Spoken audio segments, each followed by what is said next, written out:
Good day to all the students out there. I hope you are all doing well. Welcome to our online class. I am Sir Sarge, your subject teacher in Grade 12 Homeroom Guidance. In this episode, we were going to discuss Homeroom Guidance Quarter 1, Module 2, entitled Accepting the Individuality of Others. Let's start. This self-learning module has 6 interactive tasks, which are as follows. Let's try this, which will help you to get ready to learn. Let's explore this, which will guide you towards what you need to learn.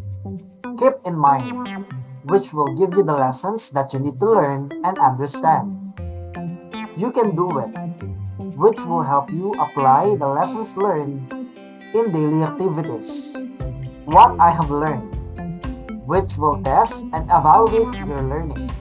And lastly, share your thoughts and feelings, which will help you express your thoughts, opinions, and feelings. Make sure to read, think, follow, and enjoy every task that you are asked to do. Have fun, stay safe, and healthy. Module 2, Accepting the Individuality of Others. Learning objectives. At the end of the module or this module, you are expected to, number 1, determine the basic aspects of an individual. Number 2, demonstrate suggested ways in accepting others. Number 3, formulate homeschool policies that promote respect for individual differences. And lastly, number 4, appreciate actions or behaviors that accept individual differences. The period of this module is weeks 2 and 3. The suggested total time allotment is 120 minutes. The materials needed: clean sheet of paper, bond paper, ball pen, and coloring materials.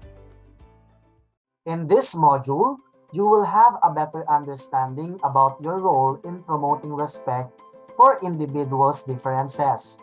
This aims to give you an opportunity to view others' perspectives and feelings. Accepting attitude and openness to others' unique characteristics will help you to have a healthy relationships. Go on board and celebrate everyone's individuality. Our first activity is Let's Try This. Suggested time allotment is 20 minutes. It is entitled Observation of Others' Uniqueness, and these are the instructions. Copy the following table on a clean sheet of paper. This is the table that you need to copy. Think of 3 different persons who are similar in a certain aspect that you would like to observe for this activity. They can be famous personalities, singers, dancers, inventors, politicians, artists, and many more. Write their names and describe them using the options in each column. Use your best judgment on them. Write your answers to the processing questions after. This is the table. You have to write at least 3 persons and ask the question on each person's or person: lively or reserved, nurturing or disciplinarian, conservative or liberated, thinker or doer, lastly, planner or easy-go-lucky. And these are the processing questions. Were you able to fill out all the related description for each person? Which of the descriptions is the most observable? What is the most difficult description to observe? Explain. What can you say about the differences that you observe among these 3 persons? You can pause the video to answer this activity. So your 20 minutes starts now.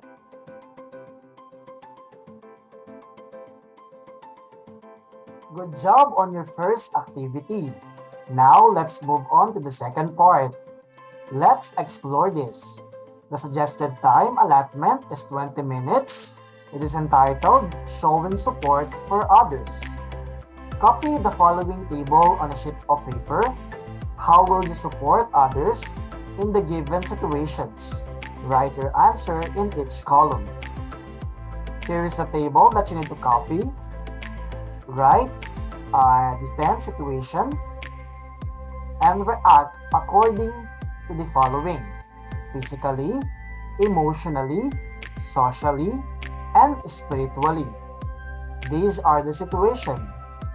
A new classmate with a physical disability. A friend who lost his parents due to accident. A neighbor who chose to stop schooling for employment. A sibling who spends most of her time playing online games. A friend who plans to leave their house because of a family problem. A new group member who loses hope because of many problems. A cousin from an ethnic group who is still adjusting to her new school. A relative who is confused with his gender preference. A classmate who experiences social discrimination due to his poor academic performance. And lastly, an older sibling who needs help on time management. As a guide, here, as the, here are the processing questions. What do you notice with your answers? Which of the situation is the most difficult to handle or manage? Explain. What type of support or help is the easiest to provide? Explain. What have you realized after doing this activity? You can pause the video and answer this activity. Your 20 minutes starts now.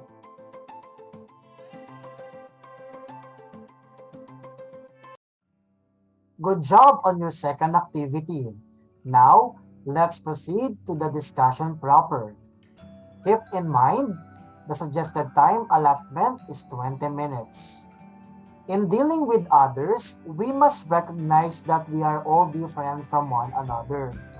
Though we may have similarities in terms of preferences, taste, physical appearance, style, and many more, we still have our distinctions and uniqueness which make us special in different ways. So number one, para madaling makipaghalubilo at malaman yung individuality ng bawat isa, kailangan natin i-accept na we are different in nature. Maaaring pare-pareho tayo ng preferences. Maaaring pare-pareho tayo sa panglasa o sa physical appearance na gustuin natin. No? Lalo na kung nakauso yan. Kahit anong style man yan ng pananamit or kahit anong style man yan ng buhok. No? At marami pang iba. Darating pa rin tayo sa puntong meron tayong mga kanya-kanyang uniqueness na nagiging rason kung bakit nagiging special yung isang tao. So, maaaring siya ay matalino, maaaring siya ay gwapo, maaaring maganda ang mata niya, o kaya naman magaling siyang kumanta, magaling siyang sumayaw. Okay? So, maaaring dumating sa puntong pare-pareho tayo ng mga pagkakagusto, pero darating tayo sa puntong meron espesyal sa bawat isa. Okay? Let's continue. Our individuality comes with our unique attributes and characteristics.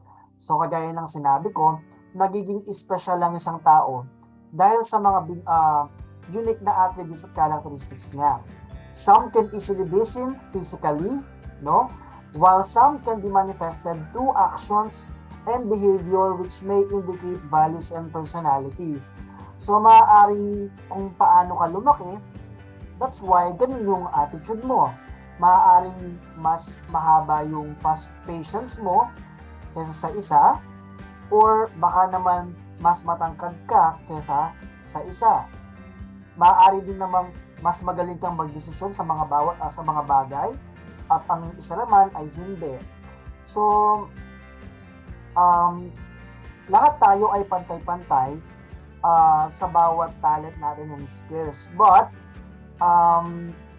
yun nga lang, yung iba, mas magaling siya sa ibang bagay. No?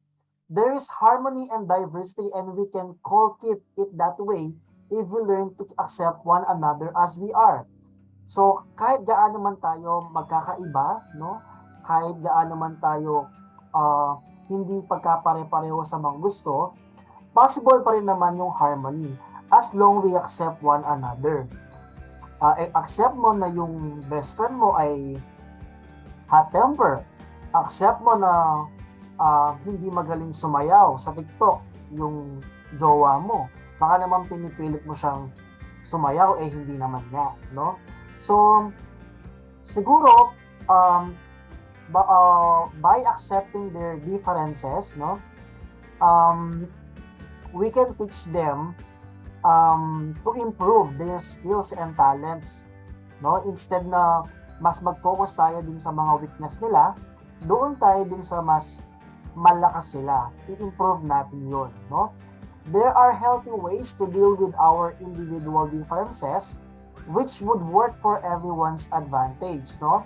So, yung mga babanggitin ko ngayon, ito ay mga individual differences na kung saan malay mo, dito ka magaling, no? Number 1, accept that we are all different, no? Magsisimula ang bawat acceptance or pagiging accepted as individual in our individual differences kung magsisimula sa iyo yung pag-accept ng pagkakaiba natin, no? Don't assume that your preferences would always be the same as those of your peers or friends, no? Baka naman nagtambay kayo, gusto nyong manood ng isang movie, tapos gusto mong panoorin yung itong movie na to, pero sila ayaw nila, no? Example, gusto nilang manood ng horror, yung mga kasama mo pala, ayaw nila lang horror. So you can adjust, no, para lahat mag-enjoy, no? Of course, there are similarities among you, but all have different stories to tell that affect the way you see things. So, yung pagkakaiba ng mga tao, maaaring dun sa nakalakihan niyang environment o yung mga nakasalamuhan niyang mga tao. Kaya nga, di ba, when we say male and female, pag sinabing male, minsan matigas, mahilig sa mga panglalaking laro like tumbang preso, mga games, no? Nanonood yan ng mga action, horror, no? While when we say female naman or girl, mahilig yan sa mga Barbie, mahilig yan sa mga shopping, no? So, depende yan sa nature nila. Kaya nga minsan, di ba, merong mga lalaking mas dominant yung pagka girly nila kasi naman lumaki siya kasama yung mga pinsan niya na mga babae, or vice versa naman, merong boyish na babae kasi nakalakihan niya yung mga pinsan niya na lalaki. So, depende yan. At the end of the day, it is about accepting, no? So, hindi naman ibig sabihin na malambot, maklana, no? Hindi naman porket matigas, tomboy na. So, depende pa rin naman yan kasi depende yan sa nakalakihan ng environment or kung paano siya lumaki bilang siya. No? You may have different beliefs, no? Culture, values, and even interests, and you cannot force anybody to be exactly the same as you. Remember, even twins have differences. Though hindi man tayo magkakapareho ng mga gusto, lalo na sa mga paniniwala, doon tayo nagkakatalo, kaya nga minsan, nag-aaway tayo pero pareho naman pala tayong tama. Nag-aaway tayo pero minsan, yung pinag-aawayan pala natin, may point naman na pareho. No? So, magiging okay lang ang lahat kapag matutunan mong i-accept or igalang yung desisyon or yung mga choices ng bawat isa. So, kagaya ng sinabi ng ating module, even twins have differences. No, yan, yung mga kambal, di ba? They are identical. May mga identical na talagang hindi mo ma-differentiate kung sino yung si girl 1 or si girl 2. No? Kasi meron pa rin, pero kahit gaano man sila magkapareho, merong point pa rin sa kanila na maaaring hindi sila pareho ng ugali. No? Hindi sila pareho ng reaction. No? Maaaring may nunal o kaya naman mas magaling sa speech or mas magaling magkanta yung isa. Depende yan, no? So that is number 1, accept that we are all different. Number 2, use your similarities with other people to strike a harmonious relationship with them. While you acknowledge the people are different from another, there are some commonalities which you may take advantage to establish positive relationship. Okay? At this point in time, you might have found the right people who can be your good friends, who can inspire you to strive harder, and who can be your role model. So, kahit gaano tayo nagkakaiba sa bawat isa, meron pa rin tayong makikita na isang tao na parang magja-jive ko sa isang mga gusto, no? Ito yung mga tinatawag natin mga best friend kasi halos pareho kayo ng gusto. Hindi man halos pareho, pero at least halos na mga hilig nyo is pareho. Pero actually minsan, di ba, nagkakasundo yung bawat tao kung hindi sila pareho. Like, example, yung isa mainit yung ulo, yung isa mas kalmado. So kapag mainit yung ulo ng isa, yung isa mababalance din sa init ng ulo ng isa. So may mga ganong bagay. So minsan yung mga ganong differences and similarities, nagiging starter siya ng isang harmonious relationship. Basta alam mo lang siyang umpisahan, no? So number 3, be open-minded with others. You can always learn from the experiences of your friends and peers, and they can also do this the same with you. So, kung ikaw talaga ay totoong tao or nakikipagkaibigan, dapat sa bawat decision ng mga kasama mo, lagi kang open.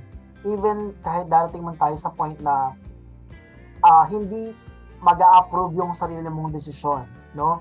Minsan, dahil mahal mo ang isang tao, i-accept mo yung kung ano yung gusto niya kahit hindi mo yun gusto, no? Malay mo yung desisyon niyang yon darating sa point na makakatulong siya sa iyo, or yung existing na paniniwala mo may maging iba dahil dun sa paniniwala ng isang tao, no? So maaaring ganun. So always be open-minded. Lagi mong i-open yung mga bagay-bagay na kung saan hindi ka lang dun sa mga sarili mong desisyon. Tandaan, hindi lang ikaw yung tao na kailangan binibigyan ng adjustment. Dapat marunong ka din mag-adjust. The manner they overcome life challenges and how they impact their living could be your insights to improve your lifestyle. So, maaaring yung bagong desisyon na natutunan mo sa ibang tao, maging improvement yon or motivation sa buhay mo na magpapabago ng pamumuhay mo for your betterment, no? You can also learn from their culture, traditions, and values. So, marami tayong mga kultura na tradisyon na nag-i-exist lang sa isang community at yung mga iba't ibang values o paniniwala natin, no? Maaring antay sa atin pero di natin alam yung mga antay na paniniwala pala na yun na tingin natin is magiging rason kung bakit magiging meaningful lalo ang ating life, no? Next, try to consider where others are coming from. So, bago mo i-judge yung isang tao, alamin mo kung ano yung background niya. Malay mo, kaya ganun pala yung isang tao kasi nandoon sa mga nakalakihan ng pamilya or kung ano man yung environment na meron siya, no? Baka naman i-judge mo siya dun sa ugali niya na dahil dun sa environment niya, akala niya okay lang, no? So, dahil bago yung environment niya na pinuntahan, maaaring akala niya yung gusto niya is gusto din ng bagong environment. So, maaari natin alamin muna yung isang tao bago natin siya i-judge, no? Your family setup may be different from what your friends have, no? Baka naman inggit na inggit ka, no? Dahil yung pamilya ng isa napakadaling magpaalam, samantalang sa'yo kailangan mo muna maghugas ng mga plato at lahat-lahat bago ka palabasin ng mga parents mo. Again, they are different, no? So dapat isaalang-alang mo din yung mga point of view ng bawat tao or kaibigan mo. People might have grown up in a province or in a highly urbanized city, There are those who have a complete set of parents and those that have a single parent or no parents at all. Additionally, people have different childhood experiences which greatly affect their attitude and personality. There are also those who struggle financially and those who are well off. No? Keep in mind that people are coming from different backgrounds and they act, decide, and make choices based on those things. So, maaaring yung rason, no, they are, kung bakit ganun yung ugali niya, negative, baka mamaya, they are broken family, no? Baka mamaya wala na pala siyang isang parent or mama niya na lang nagpalaki niya sa kanya or yung papa niya na lang nagpapalaki sa kanya. So, maaari namang nung bata siya, meron siyang na-experience na natakot siya, kaya ngayon, napaka-sensitive niya sa bawat galaw niya. So, you must understand the background of your friend or kung sino man yung taong gusto mong kilalanin. Kasi hindi natin alam, I assure na lahat ng bagay kung ano yung isang tao, it is only a reflection of his or her past, no? So, be sensitive enough. If your differences with others are getting in the way, try to have a common ground. You cannot impose beliefs, values, and culture to others the way that they cannot do that to you. However, instead of trying to improve who's better and who's not, you may want to find an area where you can both improve yourself while learning from each other. So kung sakaling hindi kayo nag-meet dun sa isang bagay, maaaring i-disregard nyo na lang yun, no? Ang gawin nyo, mag-focus kayo dun sa mga pagkakapareho nyo at sa mga kagustuhan nyo na kung saan mag-enjoy kayo pareho. There are differences that are worthy to talk and celebrate. And there are those that we just accept unconditionally, just like in the second item. So once meron kayong isang bagay na hindi napagkakasunduan, siguro kapag na-open yun, mas magandang manahimik na lang kung walang magandang sasabihin. Or magandang wag ka na lang mag-react or at least wag na siyang i-open at all kasi alam niyo na kung saan kayo mapupunta. No? Always remember that you coexist with others. There are things that you cannot control like the people around you. But you can always manage that the way you deal with them. The choice is always with you. Either you make the most out of those individual differences and have a happy life or you make that as your limitation. So ikaw ang pipili kung sakali mang merong hindi ka nagugustuhan sa isang tao, kung gusto mong i-limit na lang or wag mo nang kausapin at all yung tao, it's your choice. Pero if I were you, mas magandang i-accept mo na lang yung difference nyo and then be friendly as much as possible, no? Kasi dadaan natin, mas masaya kung marami tayong kaibigan, lalo na kung ang mga kaibigan ito is worth to have them, no? So I hope you have learned on this topic kung paano tayo dapat magbigay galang sa mga differences ng bawat tao. So, isipin na lang natin kung paano natin gustong igalang sa ating mga kagustuhan. So, ganoon din nila gustong galangin natin sila sa kung ano yung mga gusto nila. So, para magkaroon tayo ng masayang pakikipagkaibigan sa ating mga kakilala, let's practice how to accept our differences. Okay? So, I hope marami tayong natutunan. And then, let's proceed to our next activity. Okay? So, I hope marami tayong natutunan sa ating discussion. Okay? Now, let's move on to our third activity. You can do it. The suggested time for this activity is 30 minutes and it is entitled, I Care Policies. Copy the table below on a separate sheet of paper. Write at least 5 policies at home, in school, in the community, or online that you personally do to respect individual differences. Answer the processing questions after. So ito yung table natin, no? Hanap lang tayo ng mga policies sa ating home, sa school, sa community, sa online, no? Na kung saan yung respeto ng individual differences is nandoon sa mga policy ngayon, no? So meron kayong 30 minutes para magtanong at maghanap ng mga kasalita. So as your guide question, how do you compare your answer in each column? Given the current situation, how do you intend to practice them? What made you practice success, or what made you practice such ways to respect individual differences and care for others? So you have 30 minutes on this activity. So your 30 minutes starts now.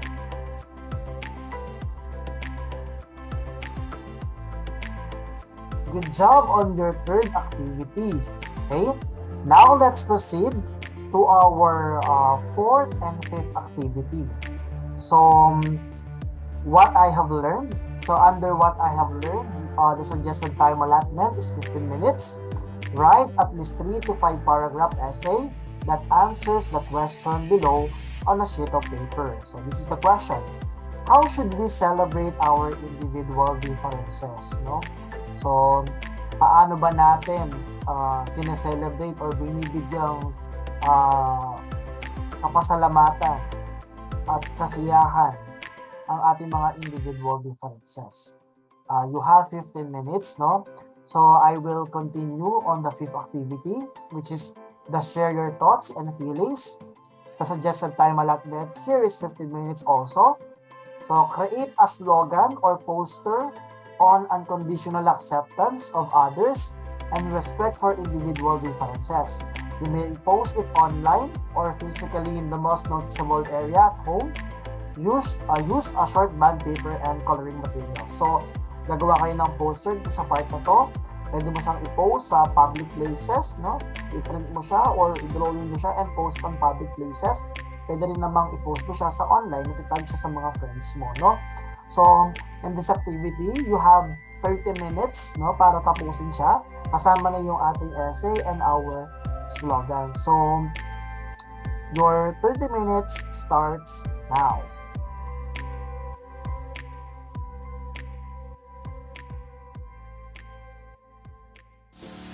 Good job on your fourth and last activity. So, sana naging fruitful at masaya ang ating discussion for today. Naway marami kayong natutunan. Sana abang natutunan natin ngayong araw, hindi lamang yan napag-usapan. Sana may apply natin yan sa ating mga pamumuhay, no? Para ang ating pagkatao is mas lalong ma-improve. So kung meron man tayong mga katanungan, maaari lamang natin i-comment sa ating video na ito para sa ating next lesson is mabigyan natin ng mga kasagutan. So with that, kung wala ng mga katanungan, let's call it a day. Keep safe and God bless. So hanggang sa susunod na nating pagkikita and goodbye.